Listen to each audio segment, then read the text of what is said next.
တော့တရားနာတယ်ဆိုတာပြင်းလို့နာတာမဖြစ်စေရဘူးအသိဉာဏ်ရဖို့နာတာပဲဖြစ်ရမြတ်စွာဘုရားတရားဟာပြင်းပြအောင်ဟောတာတခုမှမပါဘူးနော်အပြင်းပြေကိုဟောတာမဟုတ်ဘူးအသိဉာဏ်ရဖို့ဟောတာအသိဉာဏ်ဆိုတာကြားဘူးနာဝရှိသွားတဲ့အခါမှာ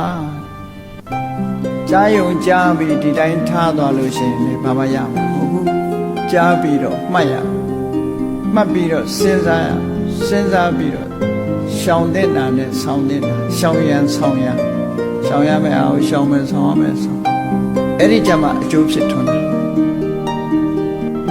ဒီလိုဖြစ်ဖို့လိုတယ်တရားဝဲတွေလုပ်ပြီးတရားကျင့်ပါတယ်တရားဝဲကြီးတွေကျင့်ပါတယ်တရားနာတယ်ဆိုတာအသိဉာဏ်ရဖို့လာတာ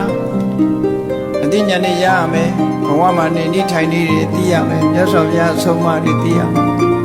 သိပြီးတော့အဲ့ဒီအဆုံးအမတွေကိုဆွဲဆွဲမြဲမြဲမှတ်သားရမယ်မှတ်သားပြီးတော့အဓိပ္ပာယ်ရှင်းအောင်စဉ်းစားရမယ်ပြီးပြီဆိုတဲ့အခါကျင့်ရမယ်ဒါမြတ်စွာဘုရားလမ်းညွှန်ပေးချက်ပဲလေဒီကြမှာအကျိုးဖြစ်ထွန်းနေဆိုရှင်